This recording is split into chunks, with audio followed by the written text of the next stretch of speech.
फरवरी को मुख्यमंत्री अशोक गहलोत विधानसभा में प्रदेश का बजट पेश करेंगे, क्योंकि इसी साल विधानसभा के चुनाव होने हैं, इसलिए इसे चुनावी बजट भी कहा जा रहा है और इसीलिए इससे पूरे प्रदेश को काफी उम्मीदें हैं। हम अभी यहाँ मौजूद हैं, ये है राजस्थान सोलर एसोसिएशन का एक कार्यक्रम है और जो सोलर एसोसिएशन है उसके प्रतिनिधि हमारे साथ मौजूद हैं। सोलर एसोसिएशन इसलिए महत्वपूर्ण है क्योंकि इन्वेस्ट जो समिट हुआ था अभी, उसमें सबसे ज्यादा एमओयू इस सोलर सेक्टर में ही हुए थे, तो यानी इस सेक्टर में बहुत ज्यादा रोजगार की संभावनाएं हैं, राजस्व की संभावनाएं हैं और उनके साथ साथ ही राजस्थान को ऊर्जा के मामले में यदि आत्मनिर्भर बनाना है तो सोलर पर सबसे ज्यादा काम करना होगा। और इसलिए जो यहाँ पर जो सोलर एसोसिएशन के प्रतिनिधि हैं वो हमेशा सरकार के साथ संवाद करते हैं, बातचीत करते हैं, सलाह देते हैं कि किस तरह से यहाँ पर सोलर इंडस्ट्री को, ऊर्जा की इंडस्ट्री को आगे बढ़ाया जाए राजस्थान में। और मुख्यमंत्री और सरकार भी उस पर गंभीरता से इनकी सलाह को लेती है। तो आज इन्हीं जो प्रतिनिधि हैं सोलर एसोसिएशन के, इन्हीं से बात करेंगे, जानेंगे कि इस बजट में किस तरह की उनकी उम्मीदें हैं, किस तरह की जो पॉलिसीज ये चाहते हैं ताकि राजस्थान ऊर्जा के क्षेत्र में आत्मनिर्भर बढ़े और खास तौर से जो सोलर इंडस्ट्री है वो यहाँ पर आगे बढ़े। सबसे पहले सुनील बंसल हैं, प्रेसिडेंट हैं एसोसिएशन के, इन्हीं से शुरुआत करते हैं। सुनील जी, आपको बड़ा अनुभव है इस एनर्जी सेक्टर का और सोलर को लेकर आप हमेशा से सरकार के साथ संवाद करते हैं, बातचीत करते हैं, तो किस तरह की पॉलिसी चाहिए ताकि ये राजस्थान में ऊर्जा में आत्मनिर्भर भी बढ़े और यहाँ पर इस क्षेत्र का और ज्यादा विस्तार हो पाए? सुनील जी। धन्यवाद। A1 टीवी का मैं धन्यवाद करता हूं कि हमारी बातों को आगे ले जाने के लिए आज हमें इन्होंने टाइम दिया है। हमारे जो सबसे बड़े मुद्दे हैं ना, वो है कि सोलर की पोटेंशियलिटी को सरकार समझे। शायद ये जो हमारे पास अपॉर्चुनिटी आई है हमेशा नहीं रहने वाली है, ये 5 साल के लिए या 10 साल के लिए हमारे पास है। इससे हम पूरे वर्ल्ड मैप में अपने आप को स्पेस दे सकते हैं, प्लेस कर सकते हैं। और जो हमारे मेन मुद्दे हैं, एक तो क्या है कि अगर हमें एक डेडिकेटेड मिनिस्ट्री मिल जाए रिन्यूएबल की, जो हरियाणा में है जहां पे कुछ भी सोलर नहीं है, MP में है जहां पे सोलर इतना नहीं है, राजस्थान आज नंबर 1 होने के बावजूद भी हमारे पास एक डेडिकेटेड मिनिस्ट्री नहीं है। सोलर क्यों बढ़िया है? जैसा आप BK जी ने बताया अभी कि 80% से ज्यादा के MOU सोलर के हुए हैं। आज हम नंबर 1 है कंट्री के अंदर, 16,000 मेगावाट की कैपेसिटी के साथ आज नंबर 1 है। और आपका वेस्टर्न राजस्थान की सारी पिक्चर चेंज हो गई है सोलर से। उसके बावजूद भी हम एक डेडिकेटेड मिनिस्ट्री अगर नहीं बना सकते हैं तो शायद इतिहास हमें ही कोसेगा बाद में कि आपने इतनी बड़ी अपॉर्चुनिटी को ढंग से हार्नेस क्यों नहीं किया। दूसरा जो हमारा मेन मुद्दा है कि सोलर का जो मेन फायदा जन जन को होना चाहिए वो नहीं हो रहा। लार्ज स्केल का डेवलपमेंट हो रहा है केवल अभी राजस्थान के अंदर। जब तक डिस्ट्रीब्यूटेड और मैन्युफैक्चरिंग को हम प्रमोट नहीं करेंगे, रियल बेनिफिट एक आम आदमी को नहीं पहुंच रहा है। सुनील जी, आपके पास हम दोबारा भी आएंगे, और भी बहुत सारे साथी हैं और आपने एक बड़ी बात कही है कि सोलर के लिए अलग से मिनिस्ट्री होनी चाहिए, अलग से विभाग होने चाहिए, अलग से मंत्री भी होने चाहिए, साथ ही अधिकारी भी होनी चाहिए ताकि सीधा संवाद किया जा सके। आप बताइए सर, क्या इस इंडस्ट्री को आगे बढ़ाने के लिए इस बजट में होना चाहिए? देखो, जब इन्होंने अभी नई पॉलिसी लॉन्च की थी 2022 रिप्स की, उसमें रिन्यूएबल सेक्टर को एक स्टैम्प ड्यूटी एग्जम्पशन मिलता था मैन्युफैक्चरिंग को, वो बाहर कर दिया गया था उसको। तो सरकार से उम्मीद है कि एक तो जो रिप्स में एग्जम्पशन मिल रही थी, स्टैम्प ड्यूटी एग्जम्पशन, सभी रिन्यूएबल सेक्टर्स को उसको रिस्टोर करें। तो रिन्यूएबल जो एनर्जी सेक्टर में जो स्टैम्प ड्यूटी में छूट मिल रही थी उसको बंद कर दिया गया, उसको वापस से चालू किया जाना चाहिए। आप बताइए सर, क्या होना चाहिए? ये राज्य में अभी रिसेंटली हजारों मेगावाट के MOU किए गए हैं सौर ऊर्जा के लिए, ये बहुत ही खुशी का विषय है। लेकिन इसमें एक बहुत ही एक विजय जिस पे हमें ध्यान देना चाहिए वो है कि हमारे युवाओं को रोजगार कैसे मिले, हमारे युवा इस कार्यक्रम से किस प्रकार जुड़ें। तो उसके लिए स्किलिंग बहुत ही आवश्यक क्षेत्र है। हमें रिन्यूएबल एनर्जी की स्किलिंग पर ध्यान देना होगा। हमारे यहाँ से संस्थान क्रिएट किए जाने चाहिए जिनमें कि रिन्यूएबल एनर्जी के कोर्सेज चलाए जा सकें और इसमें हमारे युवा उसमें पारंगत हो और उन्हें रोजगार मिल सके। इसके अतिरिक्त जो इसमें रिन्यूएबल ऊर्जा के क्षेत्र में जो नए प्रकार आ रहे हैं, जैसे कि ग्रीन हाइड्रोजन के बारे में बात हो रही है, उसके बारे में भी हमें शीघ्रातिशीघ्र एक पॉलिसी डॉक्यूमेंट जारी किया जाना चाहिए, जिससे कि इस क्षेत्र में हम पीछे नहीं रहें। और केंद्र सरकार इसमें ऑलरेडी एक डॉक्यूमेंट अपना जारी कर चुकी है। राज्य सरकार को भी इसमें देखना होगा कि हम भी इसमें आगे बढ़ें और कदम से कदम मिला के चलें, क्योंकि आने वाला भविष्य ग्रीन हाइड्रोजन पर काफ़ी कुछ निर्भर होने वाला है। इसके अतिरिक्त हमें रिसर्च और डेवलपमेंट का इसमें काफ़ी गुंजाइश है इस क्षेत्र के अंदर। जैसे कि मैंने बताया, ग्रीन हाइड्रोजन और दूसरे कार्यक्रम भी आ रहे हैं, तो हमें रिसर्च एंड डेवलपमेंट के केंद्र भी स्थापित राज्य में किए जाने चाहिए, जिससे कि राज्य का विकास इस दिशा में हो सके। तो ग्रीन एनर्जी के साथ में जो रिन्यूएबल एनर्जी है उसके ऊपर ज़्यादा फोकस किया जाना चाहिए इस बजट में। आप बताइए सर, क्या होना चाहिए बजट में एनर्जी क्षेत्र में? सर, रूफटॉप के लिए मैं ये कहना चाहूँगा सरकार को कि सेंट्रल गवर्नमेंट की जैसे रेजिडेंशियल में भी राज्य सरकार जो है वो सब्सिडी जारी करे, जिससे कि लोगों में एक अवेयरनेस आएगी और जो रूफटॉप का जो सेक्टर है वो थोड़ा सा ग्रोथ कर पाएगा। क्योंकि अब नया जो सेक्टर आ रहा है वो आ रहा है ईवी का, और घरों में ईवी स्कूटी और ईवी कार जब जा रही है तो घर पे ही यदि रूफटॉप सोलर लगा हुआ होगा तो कंज्यूमर्स को इजी हो जाएगा, और सरकार के लिए भी एक बड़ा कदम ये होगा कि केंद्र के साथ साथ राज्य सरकार भी इसके अंदर सब्सिडी जारी करे। सरकार सब्सिडी दे, प्रोत्साहित करे, जो डोमेस्टिक लेवल पर भी लोग सोलर रूफटॉप लगा पाएं, और इससे जो कंजप्शन है उसमें राहत मिलेगी और वहीं खुद ही उत्पादन कर पाएंगे उपभोक्ता अपनी जरूरत का। आप बताइए सर, क्या होना चाहिए ऊर्जा क्षेत्र में?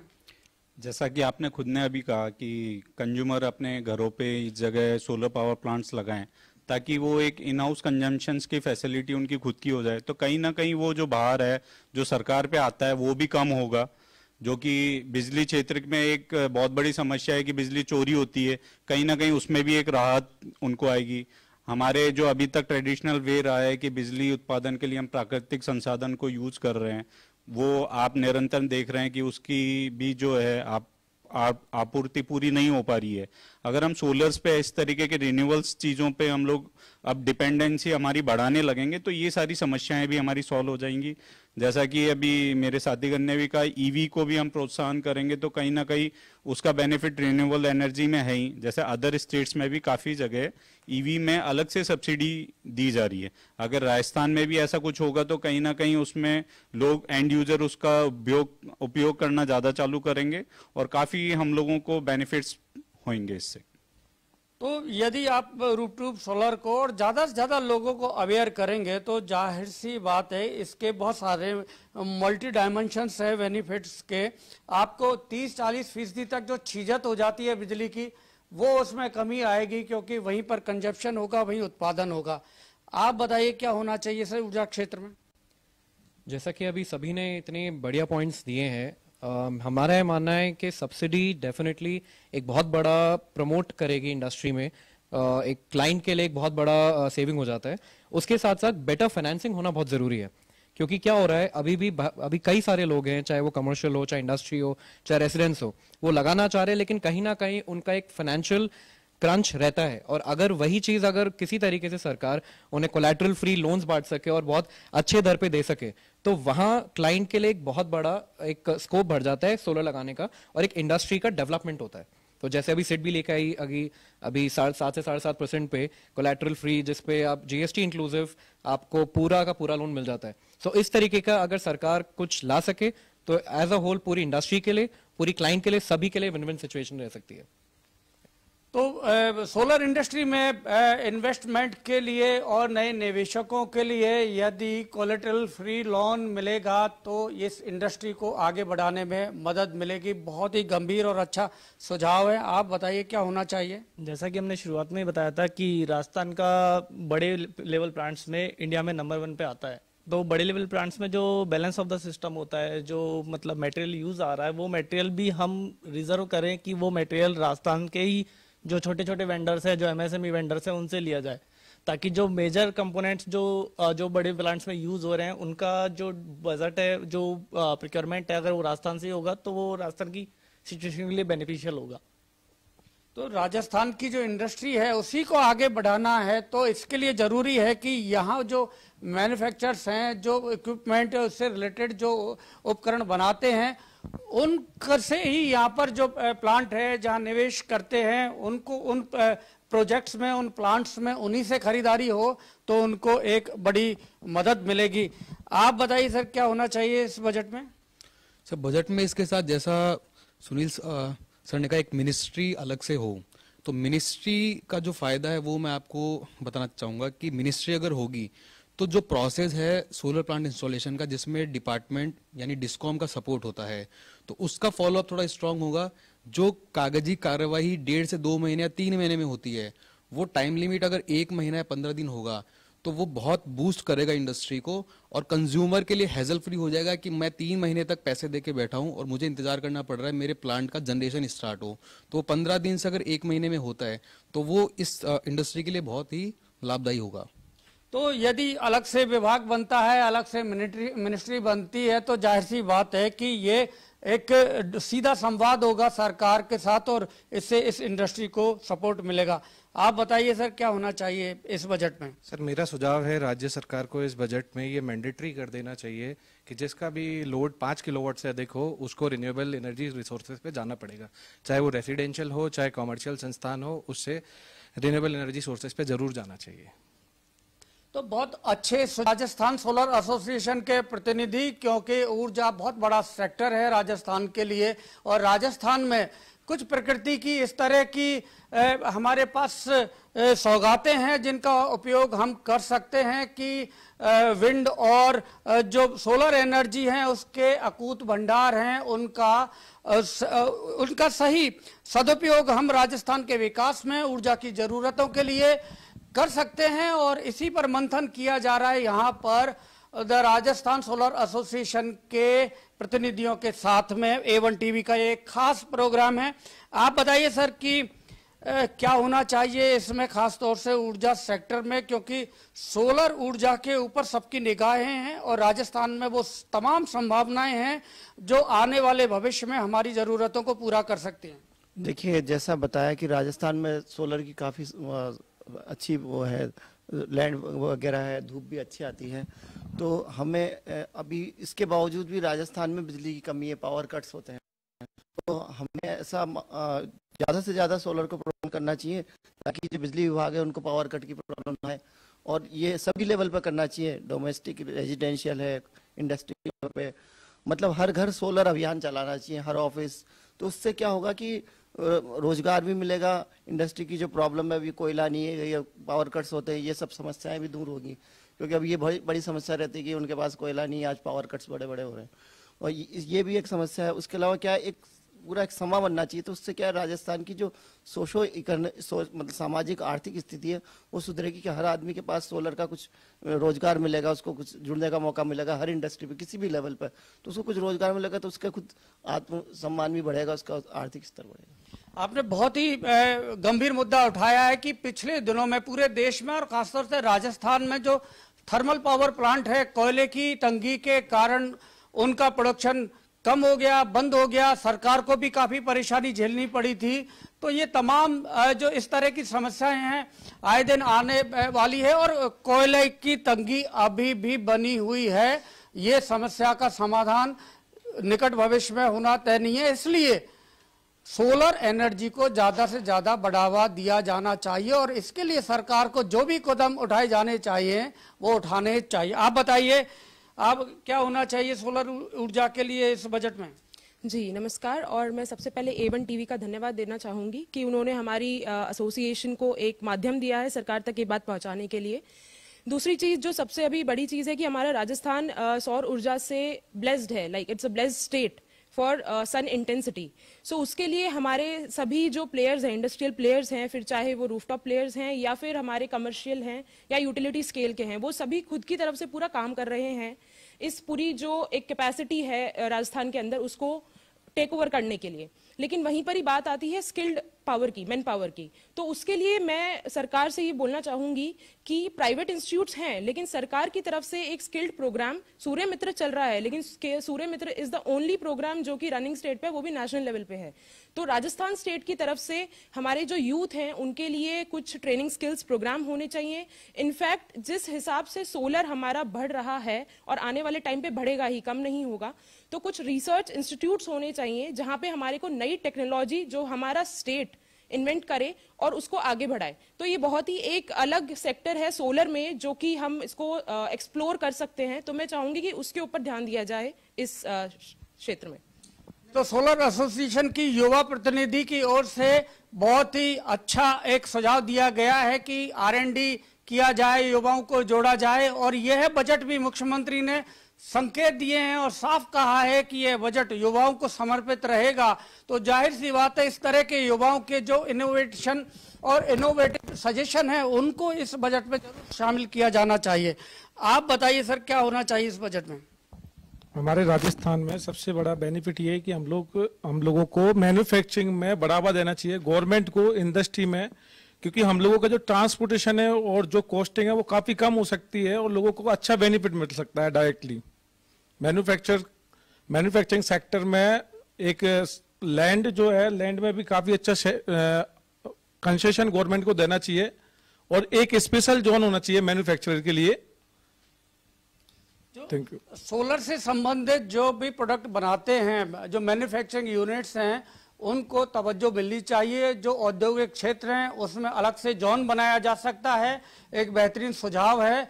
यहाँ पर एसोसिएशन के जो प्रतिनिधि हैं, तो अब हम वापस से एक बार रुख करेंगे सुनील बंसल जो इसके अध्यक्ष हैं। सुनील जी, क्या होना चाहिए इस बजट में, क्योंकि बहुत सारे और भी मुद्दे हैं इस तरह के, और सरकार ये भी चाहती है कि ज्यादा से ज्यादा जो आम उपभोक्ता है उसको बिजली सस्ती मिले, और ये अनुमान भी यहाँ पर लगाया जा रहा है कि जो 50 यूनिट अभी फ्री दी जा रही है, हो सकता है इस बजट में घोषणा हो कि उसकी ज्यादा बिजली मुफ्त में दी जाए। तो क्या इसका भार और आएगा, और यदि ऐसा होता है तो इसका इम्पैक्ट क्या होगा राजस्थान में? बड़े अच्छे सुझाव आए हैं आज की मीटिंग में। सुझाव बहुत सारे हैं, डिमांड बहुत सारी है। अगर हम कंक्लूड करें, जो हमें एक दो चीजें अभी बोलनी है, हम अपने डिटेल सुझाव ऑलरेडी दे चुके हैं। राजस्थान में आज इतना बड़ा सोलर डेवलपमेंट हुआ है, आम आदमी को क्या फायदा, आने वाले लंबे टाइम तक हमें इसका क्या बेनिफिट मिलने वाला है, जो उसमें सबसे बड़ा मुद्दा है कि हम मैन्युफैक्चरिंग को कैसे प्रमोट करें, और मैन्युफैक्चरिंग वो जो ऑलरेडी यहाँ पे हैं उनको प्रमोट किया जा सकता है। हमारा जो बैलेंस ऑफ सिस्टम होता है वो 30% कॉस्ट होती है लगभग एक प्रोजेक्ट की। अगर इसको बढ़ावा दिया जाए तो हम 30,000 करोड़ रुपए अपनी इकोनॉमी में एक्स्ट्रा डाल पाएंगे। एक बड़ा कंट्रीब्यूशन है उसका। हमने इस बारे में सरकार को बहुत बार लिखा है, कुछ मीटिंग्स भी हुई है। अगर सरकार ये मैंडेटरी कर दे कि जो लार्ज स्केल के प्रोजेक्ट्स हैं, चाहे सीपीएसयू लगा रही हो चाहे प्राइवेट एंटरप्रेन्योर लगा रहे हैं, उनको 30% का जो बैलेंस ऑफ सिस्टम है वो राजस्थान से खरीदना जरूरी होगा। ये ऑलरेडी इस तरह का एमएसएमई के बहुत सारे सेक्टर्स में इस तरह की इंप्लीमेंटेशन हो चुका है, टेंडर्स वगैरह में, और ये सब जगह ये अगर इंप्लीमेंट हो जाए तो एक बड़ी स्टेप होगा सरकार का। हम मुख्यमंत्री जी से स्पेशली आह्वान करेंगे कि इस बजट में इस तरफ कुछ न कुछ कदम जरूर बढ़ाया जाए। दूसरा जो मुद्दा हमारा है, इंडस्ट्रियल पावर को सस्ता कैसे किया जाए। हमारी इंडस्ट्री अगर प्रोग्रेस करेगी, हमारी इंडस्ट्री को अगर कॉस्ट ऑफ प्रोडक्शन कम होगा, तो अल्टीमेटली आम आदमी को जेब में से पैसा कम निकलेगा, उसको चीजें सस्ती मिलेगी, रोजगार ज्यादा मिलेंगे। उसके लिए हमें इंडस्ट्रियल पावर को सस्ता बनाना है। सरकार इंडस्ट्री को सस्ती पावर नहीं दे पा रही है, ये एक बड़ी सच्चाई हमारे सामने आ रही है। तो सोलर अगर टेक्नोलॉजी हमारे सामने पड़ी है कि वो देने को तैयार है, टेक्नोलॉजी हमारे एंटरप्रेन्योर देने को तैयार है, सरकार उसमें रोड़ा ना बने, डिस्कॉम उसमें रोड़ा ना बने, डिस्कॉम उसके साथ चले। इलेक्ट्रिसिटी ड्यूटी आप देखो कितनी हास्यास्पद बात है। जो सोलर लगा रहा है उसको तो 60 पैसे ड्यूटी देनी पड़ेगी, जो सोलर नहीं लगा रहा है उसको 40 पैसे ड्यूटी देनी है। प्रमोशन की जगह डिमोशन हो रहा है सोलर के ऊपर। ये एक इतना गलत मैसेज गया है पूरे कंट्री में। आज हमारे जो दूर बाहर बैठे हैं एंटरप्रेन्योर ये कहते हैं कि आप सोलर को प्रमोट कर रहे हो या नहीं प्रमोट कर रहे हो, ये तो तय कर लो पहले। सबसे पहले 60 पैसे की ड्यूटी से हमारा जो इंडस्ट्रियल पावर का बड़ा इन्वेस्टमेंट आना था वो सारा रुक गया है। इस बारे में सरकार को सोचने की जरूरत है। इंडस्ट्रियल पावर अगर इंडस्ट्री सोलर को यूज करेगी तो डिस्कॉम और सरकार के कंपनीज को कोई नुकसान नहीं होने वाला है। ये हम बात बहुत बार सरकार के सामने रख चुके हैं। मुख्यमंत्री साहब से हमारी ये विनम्र निवेदन है, इस बारे में सीरियसली सोचें और इलेक्ट्रिसिटी ड्यूटी का वेवर जरूर दें इस बजट में। तो यहां पर सोलर एसोसिएशन की ओर से आने वाले बजट पर बहुत ही गंभीर सुझाव दिए गए हैं और उम्मीद की जानी चाहिए कि मुख्यमंत्री अशोक गहलोत अपने बजट भाषण में, अपनी बजट प्रस्तुति में इनके सुझावों को सम्मिलित करेंगे। अभी इस कार्यक्रम में इतना ही। आप देखते रहिए A1 न्यूज।